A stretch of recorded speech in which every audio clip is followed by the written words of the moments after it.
Assalamualaikum warahmatullahi wabarakatuh.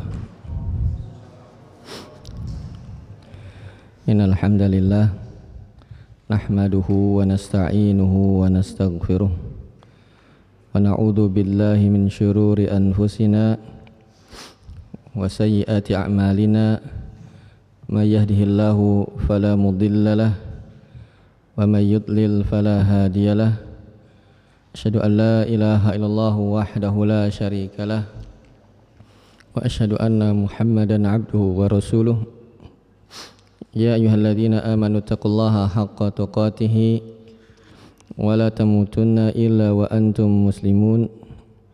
Ya ayyuhan nasu taqu rabbakumul ladzi khalaqakum min nafsin wahidah wa khalaqa minha zawjaha wa batha minhuma rijalan katsiran wa nisaa wattaqullaha alladzi tasaaluna bihi wal arham innallaha kana 'alaikum raqiba. Ya ayyuhalladzina amanu taqullaha wa qulu qawlan sadida yuslih lakum a'malakum wa yaghfir lakum dhunubakum wa man yuti'illaha wa rasulahu faqad faza fawzan 'azima.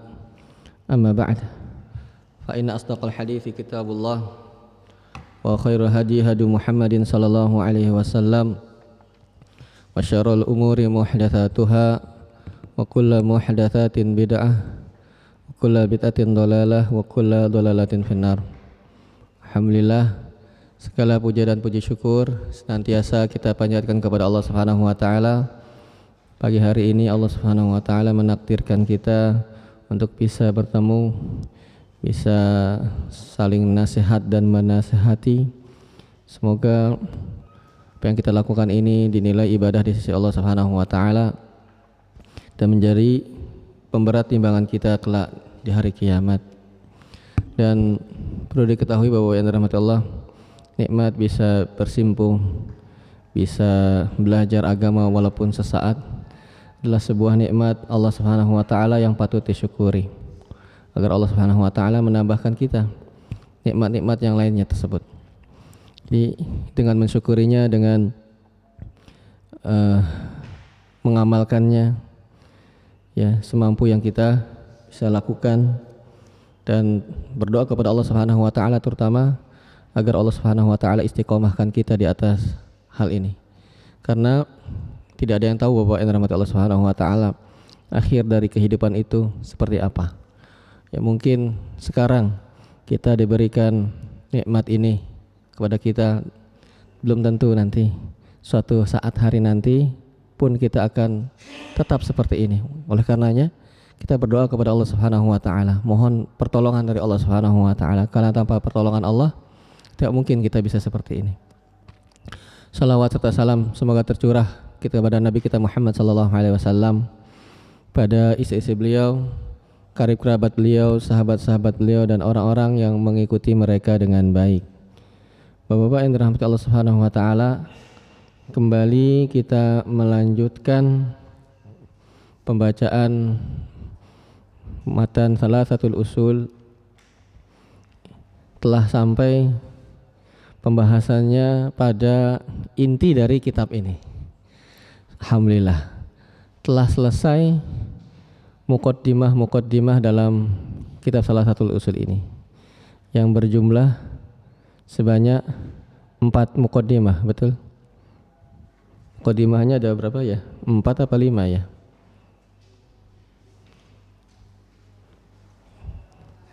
Setelah melewati muqaddimah itu yang 4 atau 5 ya, Bapak-bapak? Berapa muqaddimahnya? 4, Masya Allah ya. 4 dengan tegas jawabannya. Ya anak-anak bagus ya, anak-anak yang jawab ya. Ada 4 ya, coba periksa lagi anak-anak. Ada berapa muqaddimahnya? 4. Yang pertama apa? I'lam rahimakallah annahu yajibu alaina ta'allumu arba'i masail. Yang pertama, kewajiban mempelajari 4 hal. Itu muqaddimah yang keberapa? Pertama, yang tentang al-ilmu Terus al-amalu bihi, ad-da'watu ilaih, as-sabrul 'alal adza fih, itu muqaddimah yang pertama. Kemudian muqaddimah yang kedua, i'lam rahimakumullah annahu yajibu 'ala kulli muslimin wa muslimatin ta'allumu salasi hadhil masail. Itu muqaddimah yang keberapa? Kedua. Baik, muqaddimah selanjutnya, i'lam arsyadakallah li ta'atih anal hanifiyah milata Ibrahim. Itu muqaddimah yang keberapa? Ketiga. Setelah itu, fa idza qila laka, ada muqaddimah lain enggak? Tidak ada. Jadi muqaddimahnya ada berapa? Keempat. Coba dihitung. Ada 3 muqaddimah. Iya. Ada 3 muqaddimah, bukan 4, bukan 5. Iya. Nah, sekarang telah masuk kepada inti dari kitab ini. Iya. Kepada memang pembahasan dari yang diinginkan oleh Syekh Muhammad bin Abdul Wahhab rahimahullahu taala. Qala al-musannifu rahimahullahu taala, berkata penulis, semoga Allah merahmati beliau, fa idza qila laka, jikalau ditanyakan kepadamu, mal usulus salasatu, apa pondasi yang 3, allati yang yajibu wajib, alal insani bagi manusia, ma'rifatuha untuk mengenalnya. Ya. Jikalau ditanyakan kepadamu, apa sih 3 landasan utama yang wajib bagi manusia untuk mengetahuinya? Nah, maka jamaah yang dirahmati Allah Subhanahu wa taala, penulis di sini beliau menggunakan metode tanya jawab ya dalam penjelasannya. Karena memang salah satu metode dalam pembelajaran adalah menggunakan metode tanya jawab. Terkadang kalau seorang ditanya kemudian dia tidak tahu, biasanya itu lebih ingatannya lebih lama daripada hanya sekedar dikasih tahu. Ya, misalnya 3 landasan yang wajib diketahui oleh manusia adalah ini. Berbeda rasanya yang dirasakan oleh orang yang sedang belajar apabila dia ditanya. Dan demikian pula metode Rasulullah SAW dalam salah satu pengajarannya, bertanya. Meskipun terkadang yang ditanya sudah tahu, Rasulullah telah mengetahui bahwasanya ditanya pasti nggak tahu, tetapi tetap ditanya. Ya, agar apa? Agar lebih membekas dalam hatinya. Ya, kalau yang sudah ditanya saja itu sering lupa. Apalagi cuman sekedar penyampaian semata begitu, akan lebih lupa lagi. Tadi sebagaimana di awal ada berapa muqaddimah dalam kitab kita? Kalau saya bilang kita telah menyelesaikan 3 muqaddimah, insya Allah cepat sekali itu. Ditanya saja kemungkinan besar lupa lagi ya Bapak ya. Apalagi cuma saya bilang alhamdulillah Bapak kita telah selesai dari 3 muqaddimah. Sudah mudah sekali untuk menguap ya. Nah, ini salah satu metodologi Rasulullah SAW pelajaran yang diikuti oleh Syekh Muhammad bin Abdul Wahhab dalam kitabnya ini. Ya, Rasulullah bertanya misalnya kepada Mu'adz bin Jabal, ya Mu'adz, atadri ma haqqullah 'alal ibad wa ma haqqul ibad 'ala Allah? Wahai Mu'adz, tahu tidak kewajiban hamba kepada Allah dan apa yang Allah berikan kepada hamba apabila dia menunaikan kewajibannya? Tahu Rasulullah, Mu'adz enggak tahu. Tapi tetap ditanya. Agar kenapa? Agar membekas nantinya. Demikian pula ini Syekh Muhammad rahimahullah taala menggunakan metode tanya jawab. Apa sih 3 landasan utama yang wajib diketahui oleh seseorang? Ya. Jemaah yang dirahmati Allah Subhanahu wa taala, pada ucapan beliau mal usul, apakah pondasi? Ya, usul itu jemaah yang dirahmati Allah Subhanahu wa taala bentuk plural, bentuk banyak dari kata aslun. Aslun, satu pondasi, satu pokok. Bentuk banyaknya pondasi-pondasi adalah usul. Dan makna usul atau pondasi adalah ma yubna alaihi ghairuhu, yang dibangun di atasnya sesuatu yang lain. Itu artinya aslun. Ya di sini kan mal usul. Usul itu bentuk banyaknya. Bentuk satunya apa? Aslun. Aslun adalah secara bahasa sesuatu yang dibangun di atasnya sesuatu yang lain. Layaknya pondasi. Ya. Pondasi rumah atau bangunan itu kan dibangun di atas pondasi itu bangunan yang lain. Itu adalah namanya asl atau usul. Ya, atau akar pohon. Itu disebut dengan asl. Ya, sebagaimana Allah Subhanahu wa taala berfirman dalam surat Ibrahim. Alam tara kaifa daraballahu mathalan kalimatan thayyibah kasyajaratin thayyibah asluha thabitun wa far'uha fis sama. Dalam surat apa? Ibrahim ayat 24. Alam taro, apakah kamu tidak melihat? Kaifa, enggak ada dalam buku kita ya, tentu saja ya. Kaifa daraballahu mathalan, bagaimana Allah memberikan suatu permisalan. Kalimatan thayyibah, suatu ucapan yang baik. Kasyajaratin thayyibah, layaknya pohon yang baik. Asluha thabit, asalnya itu kuat. Maksudnya apanya? Akarnya, akar pohon tersebut. Maka asal itu jamaah yang dirahmati Allah Subhanahu wa taala adalah sesuatu yang dibangun di atasnya sesuatu yang lain. Dan tiga pokok ini jamaah yang dirahmati Allah Subhanahu wa taala sebagaimana telah kita singgung di awal-awal pertemuan, itu adalah terinspirasi dari tiga pertanyaan kubur. Ya.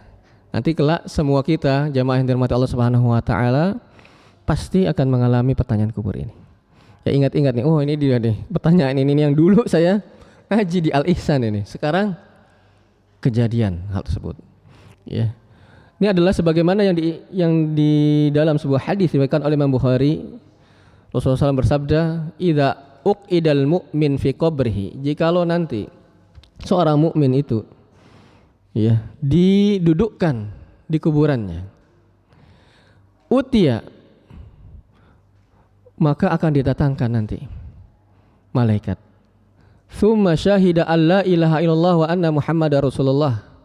Kemudian dia bersaksi tidak ada ilah yang berhak diibadahi dengan benar kecuali Allah dan Nabi Muhammad adalah utusan Allah. Fadzalika qauluhu yusabitullahu alladhina amanu bil qaulis tsabit. Itulah yang dimaksud dalam firman Allah Subhanahu wa taala, Allah meneguhkan orang-orang yang beriman dengan ucapan yang kokoh. Itu menjawab tiga pertanyaan kubur ini. Diisyaratkan dalam hadis riwayat Bukhari. Detailnya jamaah yang dirahmati Allah Subhanahu wa taala, bagaimana pertanyaan-pertanyaan tersebut terdapat dalam sebuah hadis diriwayatkan oleh Imam Abu Dawud. Hadis yang panjang. Yang Rasulullah SAW pernah bersama para sahabatnya menguburkan seseorang, jenazah seseorang. Ya. Kharajna ma'a Rasulillah sallallahu alaihi wasallam fi janazatin rajulin minal ansar. Pernah kata Rasulullah SAW atau pada sahabat Bara bin Azib. Hadis ini dikenal dengan hadis Al-Bara bin Azib. Perawinya seorang sahabat bernama Al-Bara ibn Azib. Beliau mengatakan pernah dulu kami bersama Rasulullah SAW keluar menguburkan jenazah salah satu orang dari kalangan Ansor. Fantahaina ila qabrihi ilal qabri. Kami pun berhenti di kuburannya. Walama yulhat, tatkala dibuat lahat kuburan tersebut, fajalasa Rasulullah sallallahu alaihi wasallam, maka Rasulullah SAW duduk. Wajalasna haulahu, kami pun duduk di sekitar beliau sallallahu alaihi wasallam. Sedang menguburkan seseorang, sedang digali, duduk Rasulullah. Ya, kami pun duduk loh, bukannya kotor gitu. Padang pasir itu tanahnya seperti apa, Bapak-bapak? Seperti di pantai itu loh. Duduk gampang dibersihkan begitu. Duduk di sekitar kuburan tersebut yang sedang dibuat. Kemudian para sahabat duduk. Ka'annama ala ru'usinat thair. Seakan-akan duduknya hening, begitu heningnya. Seakan-akan di kepala kami itu ada burung, enggak bergerak gitu ya. Tenang, hening tatkala tersebut. Wa fi yadihi udun yankutu bihi fil ard. Di tangan Rasulullah SAW ada kayu. Beliau mencongkel-congkel tanahnya dengan kayunya tersebut. Farafa'a ra'sahu, kemudian beliau menegakkan kepalanya, menengadahkan kepalanya beliau sallallahu alaihi wasallam. Beliau mengatakan ista'idzu billah min adzabil qabr. Mintalah perlindungan kepada Allah dari azab kubur. Dan azab kubur itu ada Bapak-bapak yang dirahmati Allah Subhanahu wa taala. Kata Rasulullah, mintalah perlindungan kepada Allah. Kalian minta perlindungan kepada Allah dari azab kubur. Maratain au salasan, sampai beliau mengulang-ulangnya 2 kali atau 3 kali. Zada fi hadis Jarir, kemudian ditambahkan dalam sebuah hadis yang lain diriwayatkan oleh hadis Jarir, wa annahu la yasma'u khafqani alihim idza wallau mudbirin, dan tatkala si jenazah itu ya bisa mendengar apa? Langkah kaki orang-orang yang menghantarkannya ketika meninggalkan kuburan tersebut. Tatkala sudah meninggalkan kuburan, jadi Bapak kedengaran tuh langkahnya, duk duk. Sang jenazah tersebut mendengarnya. Para pengantarnya sudah pergi pulang. Kemudian tatkala itu baru ada yang bertanya kepadanya. Hina yuqalu lahu, kemudian tatkala dikatakan kepadanya, ya hadza, wahai si ini, wahai bapak ini, wahai si namanya, wahai kamu. Mar rabbuka, siapa Rabbmu? Wa madinuka, apa agamamu? Wa man nabiyuka, siapa nabimu? Inilah yang menjadi inspirasi dari kitab yang sedang kita baca ini. 3 pertanyaan kubur. Kemudian wa ya'tiyahi malakani fayujlisanu fayaqul. Ada 2 malaikat tadi yang berkaitan dengan pertanyaan tadi, yang menudukkan si jenazah tersebut. Mereka berdua mengatakan, mar rabbuka, siapa Tuhanmu, siapa Rabbmu? Fayaqul, dia menjawab, Rabbi Allah, Rabbku adalah Allah. Kemudian berkata lagi para malaikat itu, madinuka, apa agamamu? Fayaqul dinil Islam, agama saya Islam. Kemudian nanya lagi, ma hadzal rajul ladzi bu'itsa fikum, siapa laki-laki yang diutus di tengah-tengah kalian? Maka dia menjawab, huwa Rasulullah sallallahu alaihi wasallam. Dijawab dengan kokohnya, dengan mantapnya, dan jawabannya benar ya. Ya, ada jawab. Ada berapa muqaddimah? 4 lantang. Ya anak-anak ya. Tapi ini lantang, tapi apa? Benar. Ya nggak apa-apa ya, belajar boleh, nggak apa-apa salah. Insyaallah nanti diluruskan kembali. Fayaqulani ma yudrik. Kenapa kamu bisa tahu? Kenapa tahu Rabb kamu Allah, agama kamu Islam, nabi kamu, rasul kamu adalah Rasulullah sallallahu alaihi wasallam? Qara'tu kitab Allah, saya baca Al-Qur'an. Ya. Al-Qur'annya dibaca Bapak, bukan jadi pajangan. Apalagi enggak tahu sekarang di mana letaknya. Terakhir Al-Qur'annya sebelah mana enggak tahu. Qara'tul Qur'an fa amantu bih, setelah dibaca aku beriman kepadanya. Semua yang ada dalam Al-Qur'an tersebut. Kemudian ya, itulah yang difirmankan oleh Allah Subhanahu wa taala, yutsabbitullahu alladzina amanu bil qauli tsabit. Allah menguatkan orang-orang yang beriman dengan ucapan yang kokoh, yaitu ucapan atau jawaban dalam 3 pertanyaan kubur tersebut. Kemudian setelah dijawab 3 pertanyaan kubur tersebut, fayunadi munadin minas sama. Ya. Enggak ada dalam buku kita ya Bapak-bapak. Ini ada dalam hadis tadi, riwayat siapa? Diriwayatkan oleh Imam Abu Dawud tentang pertanyaan kubur ini. Kemudian ada yang memanggil dari langit, an sadaqa abdi, benar hambaku ini ucapannya. Fa aprishuhu minal jannah, bukakanlah ya gelar, apa sih gelar itu? Bentangkanlah ya bentangan ke surga. Waftahu lahu baban ilal jannah, buka pintu surga baginya. Dibuka. Belum masuk Bapak. Baru dibukakan pintu surga baginya. Wa albasuhu minal jannah, pakaikan pakaian dari surga tersebut. Fayatihi min rauhiha wa tibiha, kemudian dibukakan tadi pintu surga tersebut, datang angin surga tersebut, wanginya. Sudah mendapatkan nikmat, belum masuk saja nikmatnya sudah begitu luar biasa. Wa yuftahu lahu fiha maddal basarihi, kemudian dibukakan pintu surga itu sejauh dia mata memandang. Ya belum masuk tetapi sudah mendapatkan nikmat. Ini loh yang tempat yang akan kamu tempati nanti di sana. Mudah-mudahan orang itu adalah kita ya Bapak yang dirahmati Allah Subhanahu wa taala. Kemudian sekarang orang-orang yang tidak beriman, orang-orang yang kafir. Ya. Fatu'adu ruhuhu fi jasadihi, kemudian dikembalikan orang-orang kafir tersebut ruhnya ke dalam jasadnya. Wa ya'tihi malakan, datang lagi dua malaikat seperti tadi. Berbeda halnya tadi dengan orang yang mukmin. Sekarang orang yang kafir. Fayujlisanihi, didudukkan lagi dia. Ditanya, "Man rabbuk?" Siapa Rabbmu? Dia mengatakan, "Hah? Bingung. Siapa Rabbmu? Hah? La adri, saya enggak tahu." Kemudian tanya lagi, "Ma dinuk?" Apa agamamu? Saya enggak tahu. Kemudian, "Ma hadzal rajul ladzi bu'itsa fikum?" Siapa laki-laki yang diutus di tengah-tengah kalian? La adri, saya enggak tahu. Fayunadi munadin minas sama, maka ada lagi yang memanggil dari langit. Kadzaba, dia bohong, dia dusta. Fa'aprishuhu minan nar, bentangkanlah bentangan ke neraka. Wa albasuhu minan nar, pakaikanlah dia pakaian dari neraka. Waftahu lahu baban ilan nar, buka pintu neraka. Fayatihi min hariha wa sumumiha, maka dia merasakan panasnya, merasakan tidak enaknya neraka tersebut. Yudayyiqu alaihi qabruhu hatta takhtalifa fi adla'uhu, kemudian setelah itu disempitkan kuburannya sampai tulang-tulangnya gemeretak remuk, saling mengait satu sama yang lainnya, tulangnya itu remuk.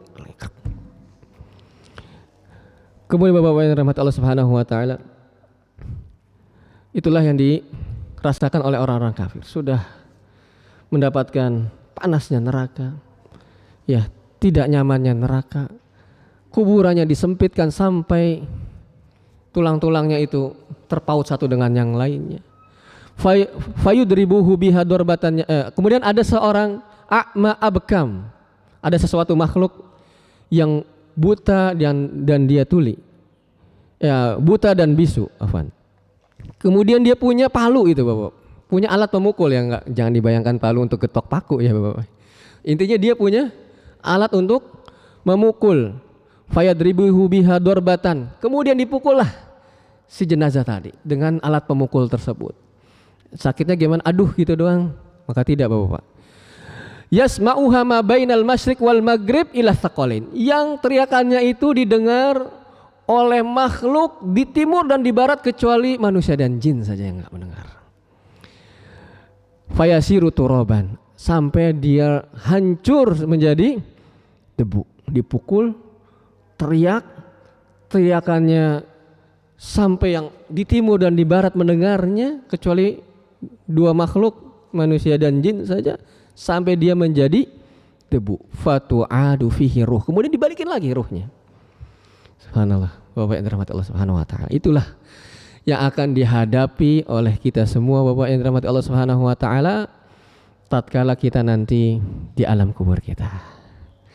Dan kita berharap pada Allah Subhanahu wa taala kita seperti orang yang bisa menjawabnya dengan lantang dan benar ditanya tersebut. Maka Bapak yang dirahmati Allah Subhanahu wa taala, kita persiapkan itu dengan salah satunya mempelajari yang akan ditanyakan tersebut. Mudah-mudahan hal tersebut bisa meresap dalam jiwa kita, bisa kita amalkan, bisa masuk ke dalam sanubari kita, sehingga Allah Subhanahu wa taala kokohkan kita nanti dalam menjawab pertanyaan-pertanyaan kubur tersebut. dan mendapatkan nikmatnya. Dan jangan sampai kita seperti orang kafir tadi, ya, yang tidak tahu apa agamanya dan seterusnya tidak bisa menjawab pertanyaan kubur tersebut. Akhirnya sebelum masuk neraka sudah disiksa di kuburnya, mendapatkan azab kubur. Dan bapak-bapak yang dirahmati Allah Subhanahu wa taala, jawaban dari 3 pertanyaan kubur itu adalah yang akan kita baca ini. Maka betapa penting risalah ini, karena menyangkut 3 hal yang merupakan basic, ya, landasan di dalam agama kita, dan yang akan kita ditanya semua tatkala kita di dalam kubur kita. Semoga Allah Subhanahu wa taala memudahkan kita menjawab pertanyaan-pertanyaan tersebut. Maka beliau mengatakan, apakah 3 landasan tersebut yang wajib kita ketahui?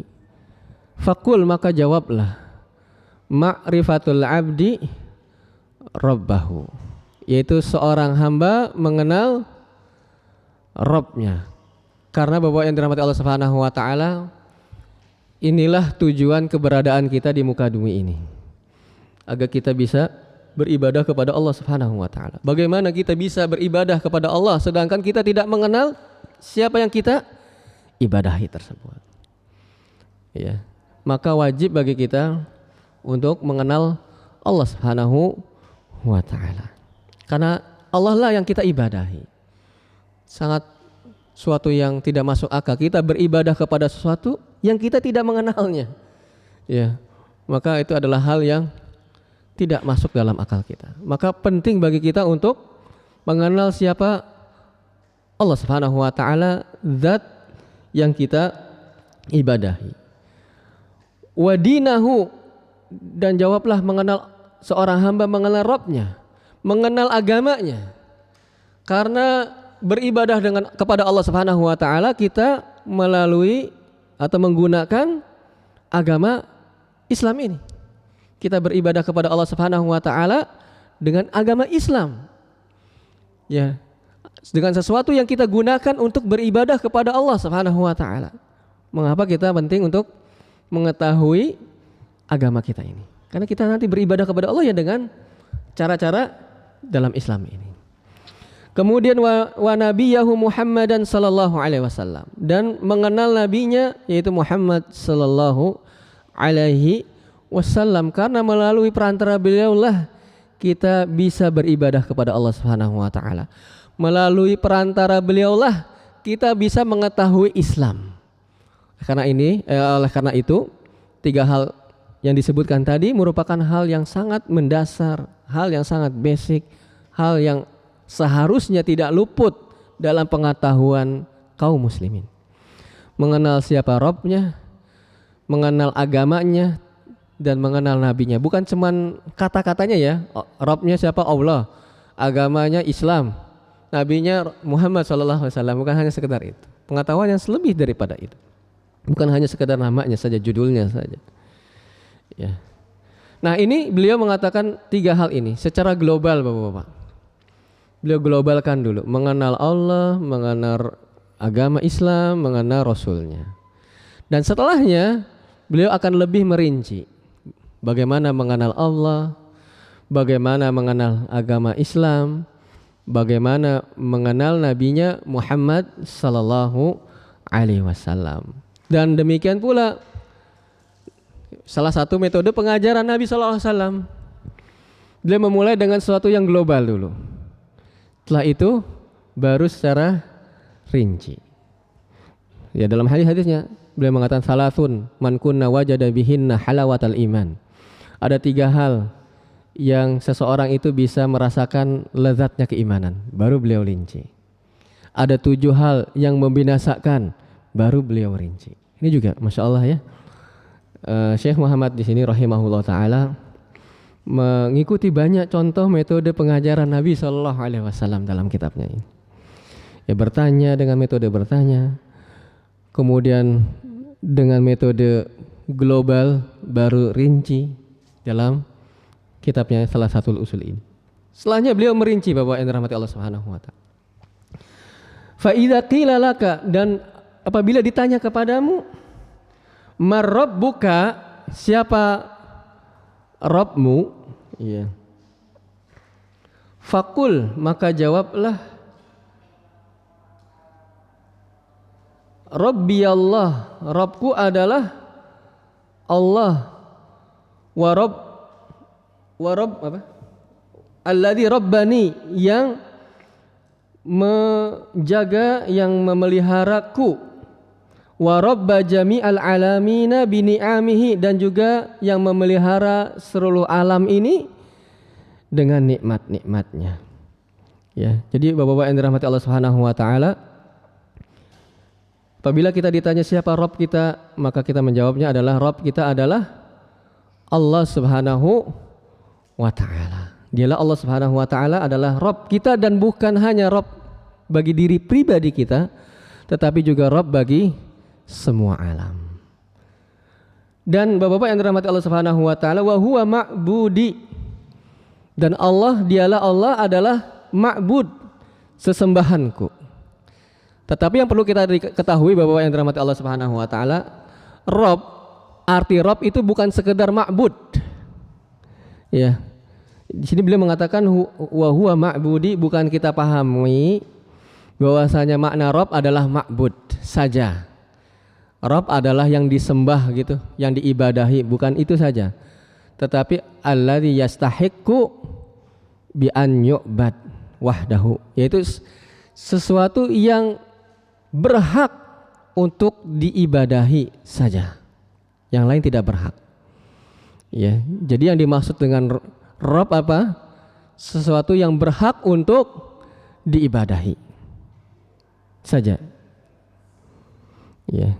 Karena kalau makna Rabb adalah hanya sekedar ma'bud, maka semua ma'bud adalah Rabb, konsekuensinya kan gitu ya. Semua yang diibadahi, semua yang disembah adalah Rabb kalau begitu kan. Dan itu kan tidak tepat.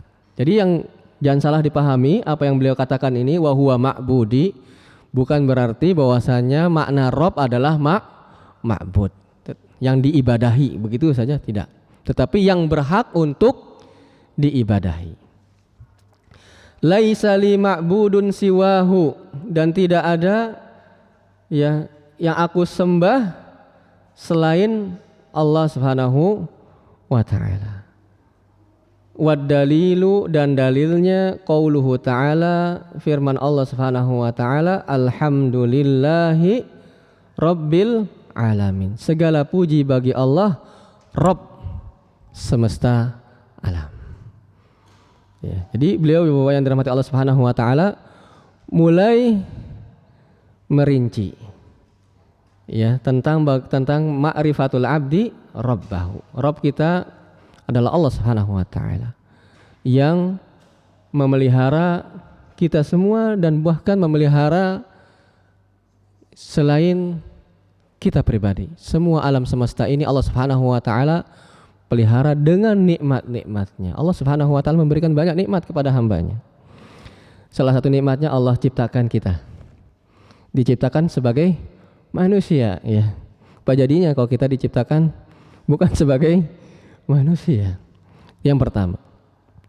Kemudian kita diberi hidayah oleh Allah Subhanahu wa taala. Sudah diciptakan sebagai manusia, bukan menjadi orang-orang yang ingkar kepada Allah Subhanahu wa taala. Diberi lagi Bapak-bapak, nikmat di atas nikmat lagi.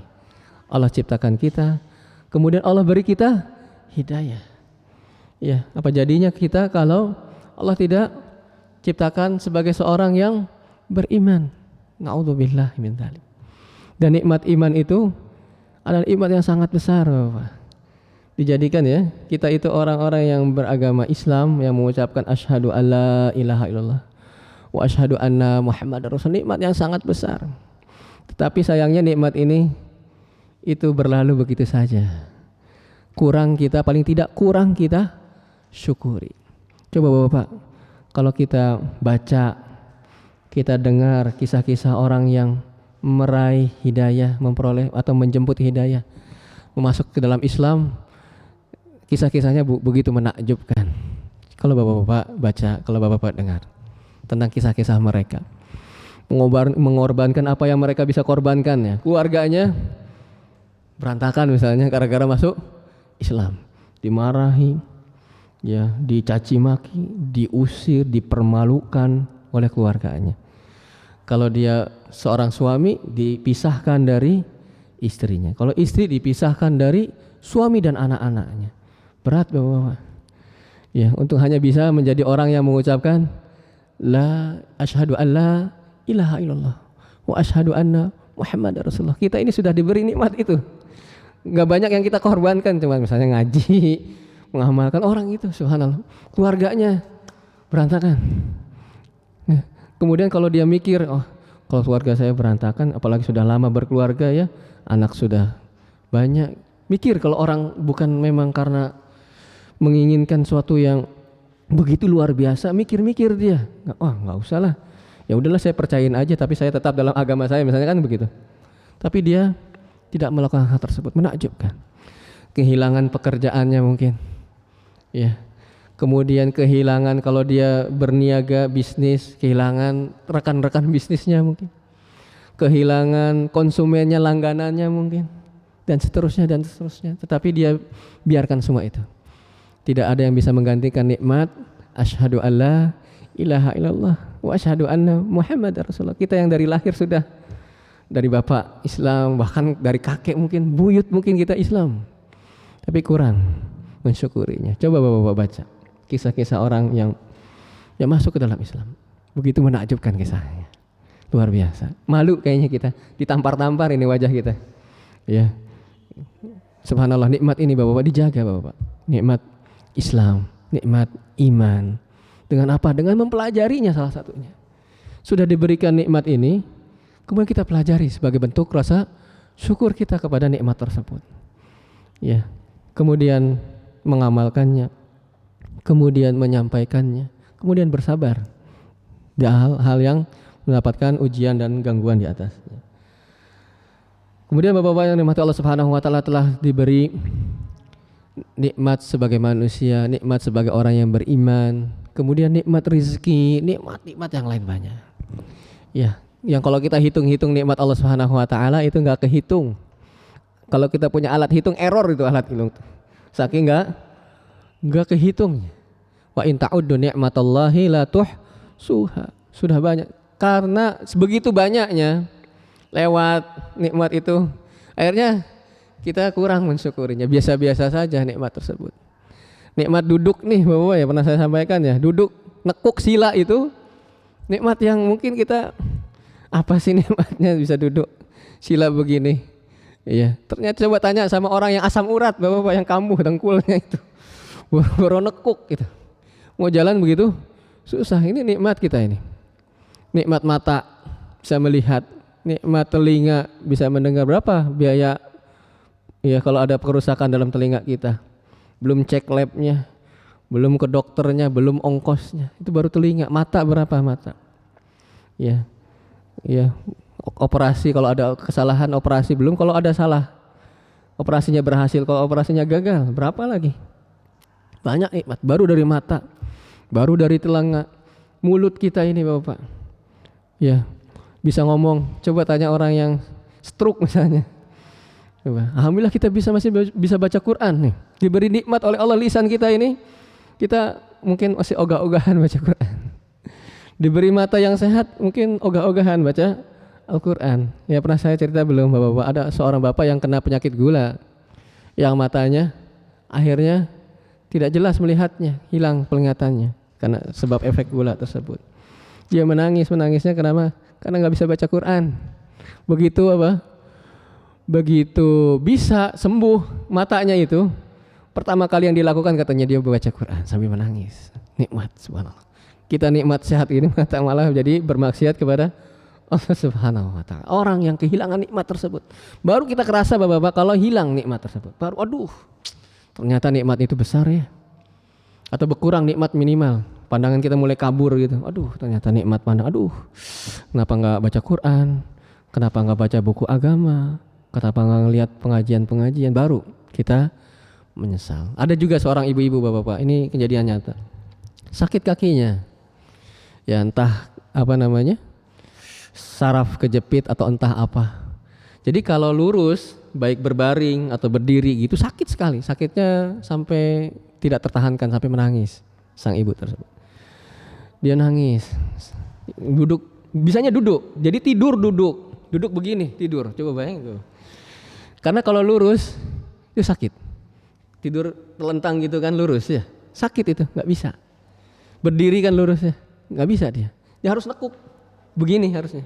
Ya tidur begini, ya makan begini. Begitu sakitnya. Dia menangis. Kenapa menangisnya? Selain menahan rasa sakit, dia nangisnya, ya Allah saya pohon sembuh. Saya mau sholat malam ya Allah dengan nikmat, dengan enak. Sholat malam ya Allah, subhanallah. Ya kita yang tegak kapan saja. Ya mungkin sholat malamnya masih apa? Kadang-kadang setahun bisa dihitung jari. Kayak lebaran ya, sholat malam kita bisa dihitung. Sang ibu ini menangis. Ya Allah saya mau sholat malam ya Allah. Ya Allah sembuhkan saya mau sholat malam. Ya begitu nikmat itu Bapak-Bapak. Banyak, belum itu baru dari tubuh kita Bapak-Bapak. Belum nikmat yang di luar tubuh kita. Sudah. Tapi kebanyakan manusia itu orang yang kufur, yang mengingkari nikmat-nikmat Allah Subhanahu wa taala tersebut. Maka Allah Subhanahu wa taala memberikan kepada kita nikmat yang begitu banyak. Yang wajib kita Bapak-Bapak yang dirahmati Allah Subhanahu wa taala untuk mensyukuri hal tersebut. Kemudian beliau mengatakan wa kullu ma siwallahi alam, yang selain Allah itu namanya alam. Jadi alam itu apa? Semua yang selain Allah Subhanahu wa taala namanya alam. Makanya kita kenal ya, alam itu sudah menjadi bahasa kita juga ya. Alam hewan, alam manusia, alam jin dan sebagainya. Alam itu maksudnya adalah yang selain Allah Subhanahu wa taala. Wa ana wahidun min dzalikal alam, dan saya adalah salah satu dari alam tersebut. Saya adalah, kata penulis, salah satu dari makhluk-makhluk Allah Subhanahu wa taala tersebut. Ya. Kemudian Bapak yang dirahmati Allah Subhanahu wa taala, kita lanjutkan. Wa idza qila laka, jikalau ada yang bertanya kepadamu, bima arafta rabbak, bagaimana kamu bisa mengenal Rabbmu? Kan tadi Rabb kita adalah Allah. Sekarang bagaimana kita tahu Rabb kita adalah Allah? Gitu ya. Beliau mengatakan fakul, maka jawablah, bi ayatihi wa makhluqatihi. Kita bisa mengenal Allah, caranya adalah melalui mengetahui ayat-ayat Allah dan makhluk-makhluk Allah Subhanahu wa taala. Iya. Cara kita mengenal Allah, mengetahui Allah ada Rabb kita adalah melalui apa Bapak? Ayat-ayat Allah dan makhluk-makhluk Allah Subhanahu wa taala. Ayat-ayat Allah itu terbagi menjadi dua. Ayat-ayat Allah terbagi menjadi dua, yaitu ayat syar'iyah yang pertama, dan yang keduanya ayat kauniyah. Ya. Ayat-ayat syar'iyah apa Bapak? Adalah ayat-ayat dari wahyu, Al-Quran, hadis, itu ada dimaksud dengan ayat-ayat syar'iyah. Adapun ayat-ayat kauniyah adalah tanda-tanda kebesaran Allah yang kita saksikan di alam semesta ini. Ada itu juga merupakan ayat-ayat Allah Subhanahu wa taala. Ya. Jadi kita mengenal Allah Subhanahu wa taala dengan apa? Satu, berapa Bapak-bapak? Dengan ayat-ayat Allah. Ayat-ayat Allah ada berapa? Ada dua. Yang pertama ayat-ayat syar'iyah. Itu maksudnya apa? Wahyu, Al-Quran, hadis. Yang kedua apa tadi? Ayat-ayat kauniyah. Yang maksudnya adalah yang kita saksikan, alam ini, makhluk ini. Makhluk Allah Subhanahu wa taala itu adalah maksudnya ayat-ayat kauniyah. Dan Bapak-bapak yang dirahmati Allah Subhanahu wa taala, ya, bahwasanya kita diperintahkan oleh Allah Subhanahu wa taala memperhatikan ayat-ayat Allah Subhanahu wa taala ini, baik ayat-ayat syar'iyah ataupun ayat-ayat kauniyah. Ya.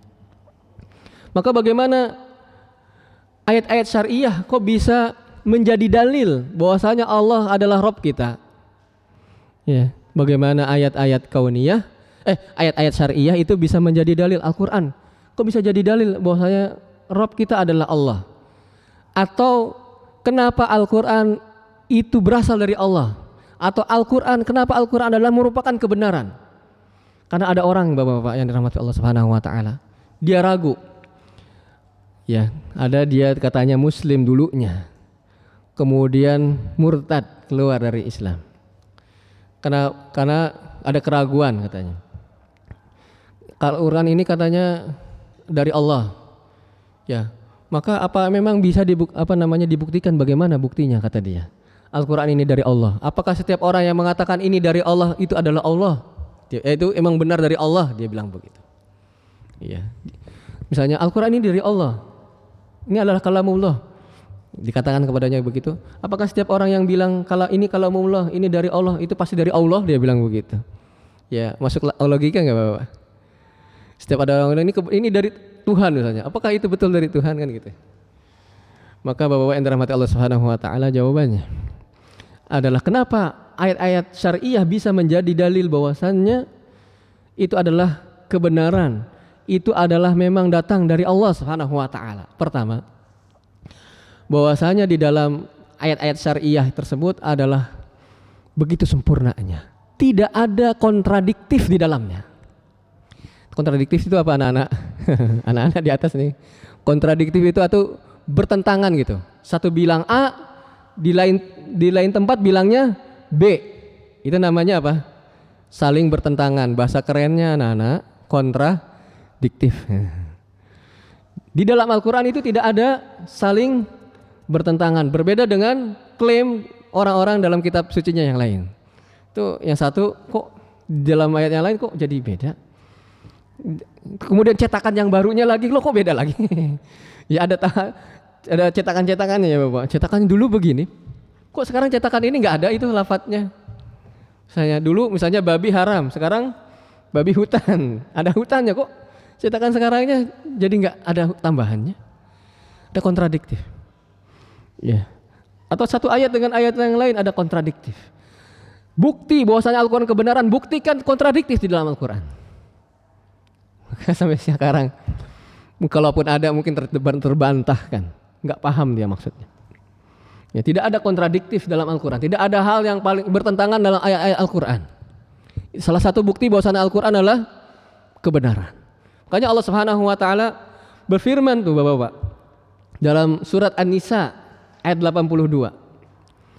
Afala yatadabbaruna al-Qur'an? Apakah mereka tidak mentadaburi Al-Qur'an? Merenungi, memikirkan Al-Qur'an. Walau kana min indi ghairillah, seandainya Al-Qur'an itu dari selain Allah, la wajadu fihi ikhtilafan katsira. Pasti mereka menemukan pertentangan yang sangat banyak. Ya, sekarang buktinya bahwa Al-Quran adalah kebenaran, buktikan kontradiktif yang ada dalam Al-Quran. Ada tidak? Ya, bahwasanya Al-Quran itu saling menguatkan antara satu yang lain, saling menjelaskan satu dengan yang lain. Itu yang pertama Bapak-bapak. Bukti bahwasanya Al-Quran dari Rabbul Alamin atau wahyu atau ayat-ayat syariah merupakan kebenaran, merupakan memang betul dari Allah Subhanahu wa taala, tidak ada kontradiktif di dalamnya. Kemudian Bapak-bapak, bukti yang kedua. Ya. Bukti yang kedua bahwasanya ayat-ayat syariah merupakan kebenaran, merupakan kalamullah, ucapan Rabbul Alamin, adalah di dalamnya mengandung kemaslahatan bagi para hambanya. Semua yang terkandung di dalam Al-Quran itu maslahat bagi manusia, kebaikan bagi manusia. Semuanya baik. Dan sebagian orang itu menikam Al-Quran dengan diantaranya dengan aturan-aturan yang di dalam Al-Quran. Padahal itu menjadi bukti yang menguatkan Al-Quran itu datang untuk kemaslahatan para hamba. Contoh tentang potong tangan ya, atau rajam ya demikian ya. Kan itu kan di zaman sekarang, di zaman yang penuh dengan kecanggihan, di zaman yang hak asasi manusia itu disanjung-sanjung, masih ada potong tangan. Ya. Ini hukum yang barbar. Subhanallah. Ya. Padahal Bapak-bapak yang dirahmati Allah Subhanahu wa taala, justru itu menguatkan begitu Islam itu menjaga kemaslahatan manusia. Kan dalam Islam bukan potong tangan saja ya Bapak-bapak ya. Ada syariat zakat ya. Zakat, orang yang punya kelebihan nisab ya, kemudian membayar zakatnya, diberi kepada orang-orang yang kurang, kan begitu. Tidak cuma potong tangan saja, mencuri potong tangan begitu. Tidak itu saja. Ada syariat lain zakat. Coba Bapak-bapak. Nah ini orang-orang kalau diterapkan ya syariat ini. Orang-orang kaya, orang-orang yang mempunyai harta di atas nisab. Kemudian mereka membagikan kepada orang-orang yang kurang. Kemudian masih ada yang mencuri Bapak-bapak. Itu kan kebangetan ya. Ya tidak Bapak. Kebangetan sudah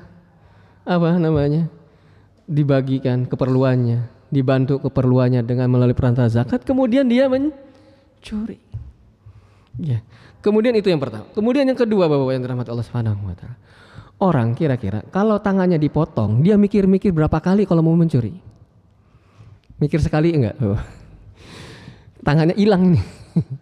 Masalahnya. Tangannya hilang. Mikir berkali-kali mau mencuri. Ya. Makanya Bapak-bapak yang dirahmati Allah Subhanahu wa taala, kalau diterapkan syariat Islam itu dengan sempurna, tidak parsial ya, tidak zakatnya saja yang digembor-gemborkan gitu ya. Semuanya diterapkan, maka sungguh indah Islam ini. Ya. Orang bisa naruh mobil di jalan-jalan. Iya, sebagaimana di Saudi. Saudi itu kalau mau parkir mobil enggak di garasi, di pinggir jalan. Itu sudah menyimpan mobil dengan baik kalau di sana itu. Ya. Nggak hilang, sampai debuan juga nggak hilang.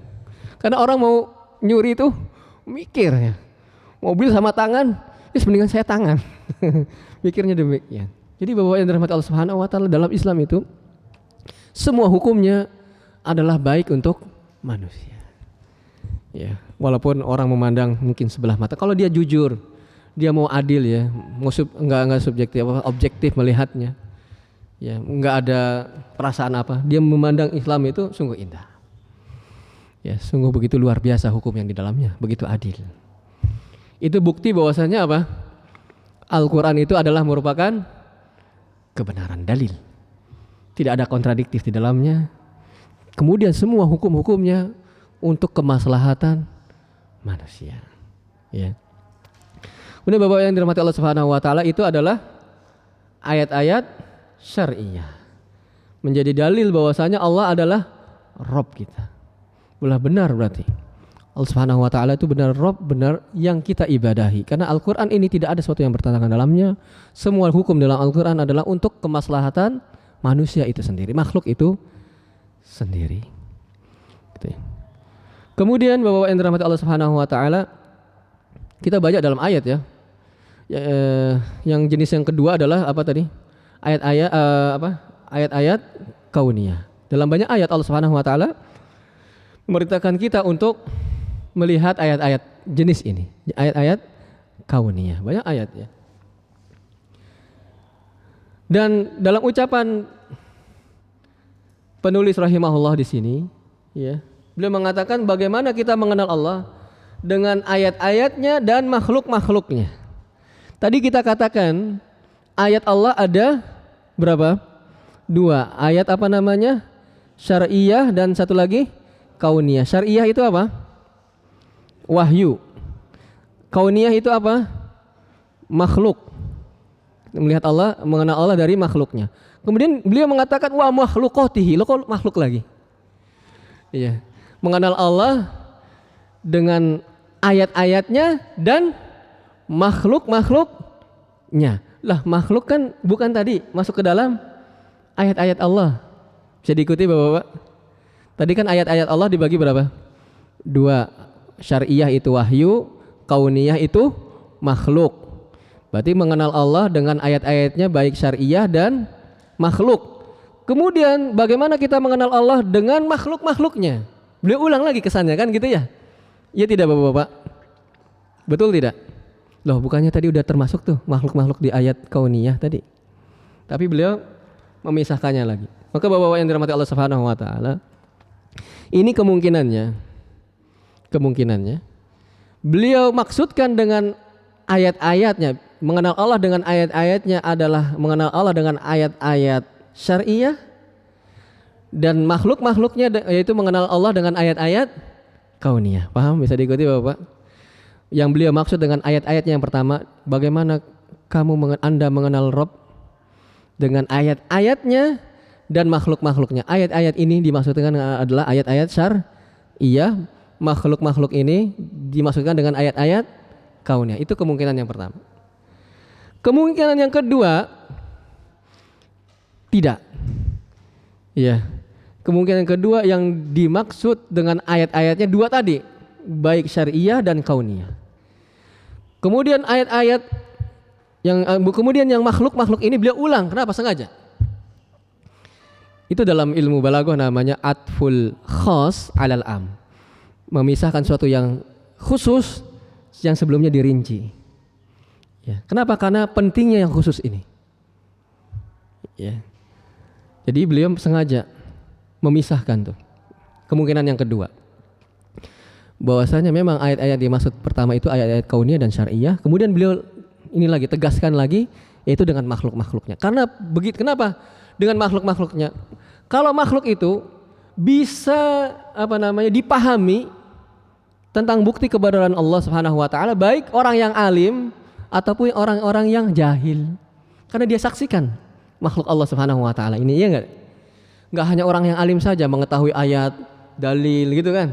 Tetapi orang yang tidak alim pun bisa mengetahui Allah Subhanahu wa taala, bisa mengenal Allah karena dia saksikan makhluk-makhluk Allah Subhanahu dalam dirinya, misalnya kebesaran Allah Subhanahu wa taala, begitu sempurnanya ya penciptaan Allah dalam tubuh kita, Bapak-bapak. Ya, gigi itu tidak tumbuh terus sebagaimana rambut ya. Coba bayangkan, gigi itu seperti rambut, Bapak-bapak, gondrong semua.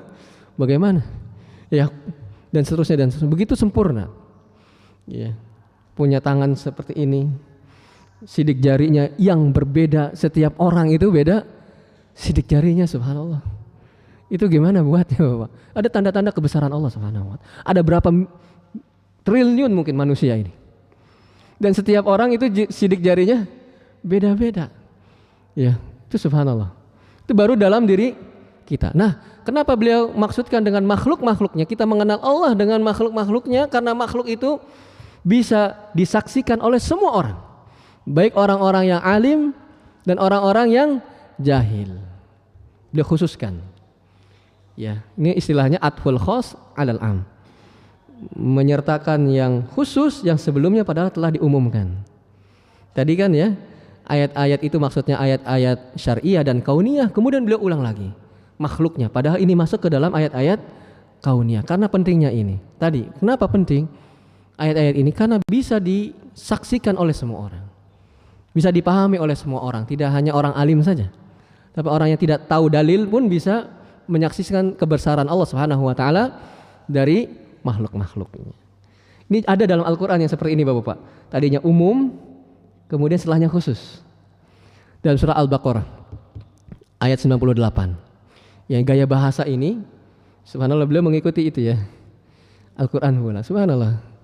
Itu orang para ulama ya, begitu dalam ilmu. Kalau kita telaah, Masya Allah, ini kan ngikutin ayat ini ya. Masya Allah, ini kan mengikuti hadis ini ya, ternyata begitu. Allah Subhanahu wa taala berfirman dalam surat apa tadi, Bapak-bapak? Al-Baqarah ayat berapa? 98. Allah berfirman, "Man kana aduwan lillah." Barang siapa yang menjadi musuh bagi Allah, wa malaikatihi dan para malaikatnya, wa rusulihi dan para rasulnya, wa jibrila dan Jibril, wa mikala dan Mikail, fa innallaha aduwwun lil kafirin. Sungguhnya Allah musuh bagi orang-orang kafir. Ada enggak Bapak-bapak tadi atful khas alal am dalam ayat itu yang mana? Yang tadinya umum kemudian disebutkan lagi bagiannya. Ada enggak dalam ayat itu? Barang siapa menjadi musuh bagi Allah. Musuh bagi siapa? Allah. Dan para malaikatnya. Siapa yang kedua? Malaikatnya. Wa rusulihi, siapa yang ketiga? Rasul-rasulnya. Wa Jibril, dan siapa selanjutnya? Dan Jibril. Wa Mikal dan malaikat Mikail. Kemudian fa innallaha aduwwun lil kafirin. Mana? Yang khusus sebelumnya umum. Mana Bapak? Mana? Coba perhatikan ayatnya. Barang siapa yang menjadi musuh bagi Allah. Pertama, kedua siapa? Malaikatnya. Kedua siapa tadi? Kedua siapa? Barang siapa yang menjadi musuh bagi Allah, satu. Yang kedua, bagi malaikatnya. Siapa yang kedua? Malaikat. Yang ketiga siapa? Rasul. Yang keempat siapa? Jibril. Yang kelima Mikail. Ada nggak khusus sebelumnya umum? Mana? Mumtaz, malaikat. Barang siapa yang menjadi musuh bagi Allah dan malaikatnya dan rasulnya dan Jibril, bukannya Jibril masuk malaikat? Iya tidak? Iya nggak Bapak? Mikail, bukankah Mikail adalah malaikat sudah disebut sebelumnya? Ini karena pentingnya hal tersebut. Karena orang-orang Yahudi menjadikan malaikat Jibril sebagai musuh bagi mereka dan menjadikan malaikat Mikail penolong bagi mereka menurut keyakinan mereka. Makanya Allah Subhanahu wa taala enggak ini. Ya mau musuhnya Jibril, mau musuhnya Mikail, musuh malaikat adalah musuhnya Allah Subhanahu wa taala. Adalah kafir, adalah kufur. Ini menyebutkan yang khusus, yang sebelumnya umum. Ini juga sama. Mengenal Allah dengan ayat-ayatnya. Umum, ayat-ayat Allah syar'iyah dan kauniyah. Kauniyah itu makhluk. Kemudian beliau disebutkan lagi dan makhluknya. Itu adalah khusus, yang sebelumnya umum. Karena pentingnya itu. Karena mengenal Allah dengan makhluknya, makhluk-makhluk Allah itu bisa dipahami, bisa disaksikan. Orang yang alim yang kenal dalil dan pula orang yang tidak alim yang nggak tahu dalil, menyaksikan kebesaran Allah pada makhluk-makhluk Allah Subhanahu wa taala. Ya, ternyata masih panjang Bapak-bapak. Dan waktunya sudah dibatasi. Insyaallah ya. Mungkin sampai di sana dulu Bapak-bapak yang dirahmati Allah. Ya, belum selesai, ini baru asal yang pertama ya. Usul yang pertama yang harus kita ketahui. Ya, yaitu mengenal Allah Subhanahu wa taala melalui ayat-ayatnya. Allahu a'lam bishawab. Apabila ada yang mau disampaikan kami persilahkan, apabila bisa kami jawab. Kalau tidak, kami mohon dimaklumi atas minimnya ilmu yang ada pada diri kami. Allahu a'lam. Ada yang mau disampaikan?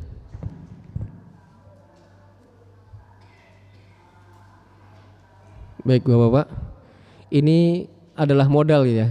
Salah satu modal kita nanti ketika kita di alam kubur ini. Ya, jawaban-jawaban ini tidak hanya hafal Bapak-bapak, tetapi diimani, tetapi diamalkan. Dan Allah Subhanahu wa taala akan meneguhkan orang-orang yang seperti itu nanti. Yutsabbitullahu alladzina amanu bil qauli tsabit. Meneguhkan dengan perkataan yang kokoh, jawaban yang mantap. Allahu a'lam bishawab. Semoga Allah Subhanahu wa taala memberikan kepada kita kekuatan tatkala kita diberikan pertanyaan kubur. Semoga Allah Subhanahu wa taala memudahkan lisan kita untuk menjawab pertanyaan-pertanyaan tersebut dengan benar tentunya saja. Semoga bermanfaat. Subhanakallahumma bihamdika asyhadu alla ilaha illa anta astaghfiruka wa atubu ilaik. Wassalamualaikum warahmatullahi wabarakatuh.